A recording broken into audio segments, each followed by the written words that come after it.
नमस्कार प्यारे छात्रों। तो आज हम कक्षा 10वीं का पाठ्यक्रम आरंभ कर रहे हैं। इसमें सब जो आपके पाठ्यक्रम में दी गई सर्वप्रथम कविता है सूरदास जी द्वारा रचित हैं। तो सूरदास जी जो कि श्री कृष्ण भक्त थे और भक्ति काल के एक हमारे प्रसिद्ध कवि हुए हैं हिंदी साहित्य में। तो ये तब का वृतांत है जब श्री कृष्ण मथुरा चले गए थे कुछ समय के लिए, और वो गोपियों को वायदा करके गए थे, वचन देके गए थे कि वो शीघ्र ही लौटेंगे। परंतु वो खुद ना लौटकर वो अपने सखा उद्धव को भेज देते हैं। उनके सखा थे, सखा अर्थात उनके दोस्त थे उद्धव। वो उद्धव को भेज देते हैं अपना संदेश देकर। तो वो योग का संदेश लेके आते हैं कि श्री कृष्ण कह रहे हैं कि जब तक मैं वापस ना आऊँ सभी गोपियाँ मिलकर योग करें। तो योग करें ये संदेश उद्धव लेकर आते हैं।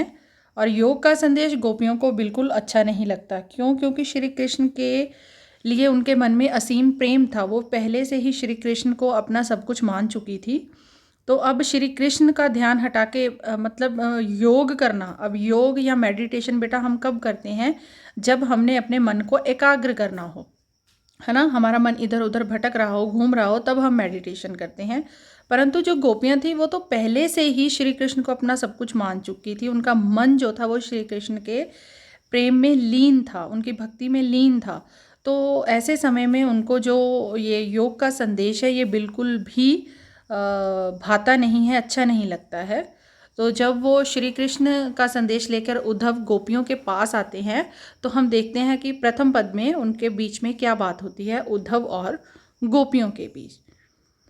तो वो ये एक संबोधन शैली में लिखा हुआ काव्य है। संबोधन कर रही हैं, बुला रही हैं, उद्धव के साथ वार्तालाप कर रही हैं गोपियाँ। तो वो कह रही हैं, उद्धव तुम हो अति बड़ भागी।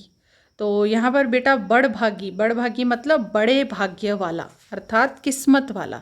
तो वो कह रहे हैं कि हे उद्धव तुम बहुत ही भाग्य वाले हो।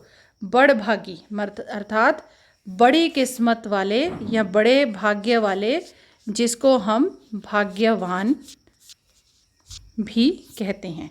तो वो क्या कह रहे कि हे उद्धव तुम तो बहुत ही ज़्यादा भाग्यवान हो। क्यों भाग्यवान हो? आगे कह रही हैं, अपरस रहत स्नेह तगाते नाहन मन अनुरागी। ठीक है। तो वो कह रही है कि तुम श्री कृष्ण के साथ रहते हो सदैव, परंतु तुम्हारा मन जो है वो उनके प्रेम से, उनके अनुराग से। तो यहाँ पर अनुराग जो शब्द हमारे पास आया है, अनुराग, अनुराग का अर्थ क्या होता है? अनुराग का अर्थ होता है प्रेम। कि तुम्हारे तन को श्री कृष्ण का प्रेम बिल्कुल नहीं लगा है। ठीक है। अर्थात तुम उनके अपरस रहते, उनके हमेशा पास रहते हुए भी उनके प्रेम से वंचित हो। तुम्हारा मन उनके प्रेम की अग्नि में नहीं जलता। अगली पंक्ति है,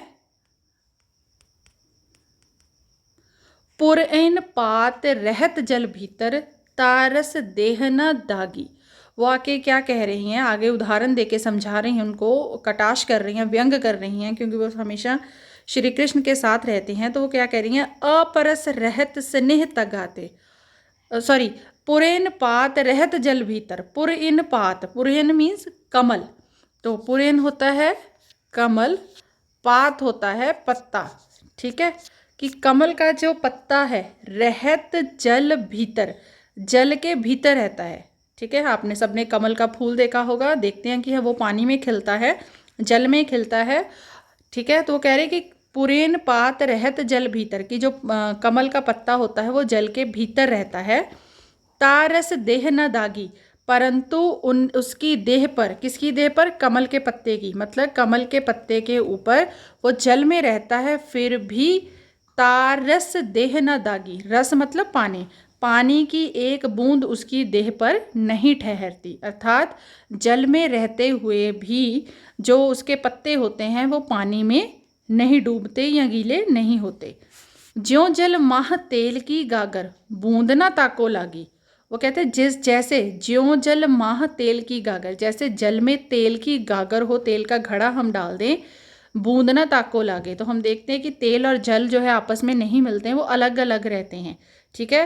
कहते ठीक उसी तरह से जैसे पानी के अंदर हम तेल की गागर डाल दें तो वो उसके ऊपर एक बूंद भी नहीं लगता पानी तेल की गागर के ऊपर, ठीक है। उसी प्रकार से प्रीति नदी में पाँव न बौर्यो, तो तुमने प्रीति नदी, तुम प्रीत नदी के पास रहते हो, अर्थात तुम हमेशा प्रेम की नदी के पास रहते हो। प्रीति नदी यहाँ पर किसे कहा गया है?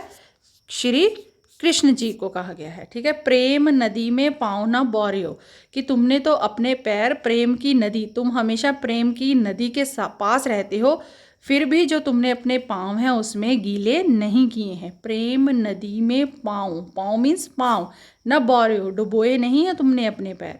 दृष्टि न रूप परा की, ना श्री कृष्ण की दृष्टि का जो एक चमक है या उनका जो प्रभाव है श्री कृष्ण की दृष्टि का, वो भी तुम पर नहीं लगा है। सूरदास अबला हम भोरी, आगे वो क्या कह रही हैं? सूरदास जी कहते हैं कि गोपियाँ कहती कि हम तो अबला हैं, अबला अर्थात कमज़ोर हैं, अबला हम भोरी, भोरी मीन्स भोली, कि हम गोपियाँ तो कमज़ोर और भोली हैं। गुरु चाटी ज्यों पागी, वो कहते कि हम तो श्री कृष्ण के प्रेम में इस प्रकार से लिप्त हैं जैसे गुड़ अर्थात गुड़, ठीक है, कि जिस प्रकार गुड़ के ऊपर चींटियाँ चली जाती हैं, ठीक है, वो चली तो जाती हैं और फिर जाके क्या होता है, गुड़ के रस में लिपट के रह जाती हैं और वो चाहकर भी गुड़ से अलग नहीं हो पाती। तो उन्होंने क्या कहा कि हम तो उस ठीक वैसे हैं, हम भोली अबलाएं वैसी हैं जैसे गुड़ के साथ चींटियाँ चिपक जाती हैं और चाहकर भी अलग नहीं हो पाती, हम भी ठीक उसी प्रकार से श्री कृष्ण के प्रेम में लिप्त हैं और चाहकर भी अपने आप को श्री कृष्ण से अलग नहीं कर सकते, ठीक है। तो इस तरह से फर्स्ट जो आपका पद है, इसमें जो गोपियाँ हैं वो श्री कृष्ण का संदेश जब लेकर उद्धव आते हैं तो वो उद्धव को भाग्यवान कहती हैं और कहती हैं कि तुम उनके साथ हमेशा रहते हो, परंतु तुम्हारा जो मन है, तुम्हारी जो आत्मा है, वो श्री कृष्ण के प्रेम में लिप्त नहीं है, ठीक है। तुम बिल्कुल कमल के पत्ते की तरह हो जो पानी में रहकर भी पानी में लिप्त नहीं होता, और जिस प्रकार तेल की गागर जल में नहीं डूबती, ठीक है, तुम प्रेम की नदी के पास रहते हो, प्रेम की नदी में रहते हो हमेशा, परंतु तुम पर रत्ती भर भी श्री कृष्ण के प्रेम का असर जो है नहीं हुआ है। परंतु हम जो गोपियां हैं ये हम भोली हैं और हम जिस प्रकार गुड़ के साथ चींटियाँ चिपक जाती हैं और चाहकर भी अलग नहीं हो पाती, हम बिल्कुल उसी प्रकार से हैं, हम चाहकर भी श्री कृष्ण से अलग नहीं हो सकते।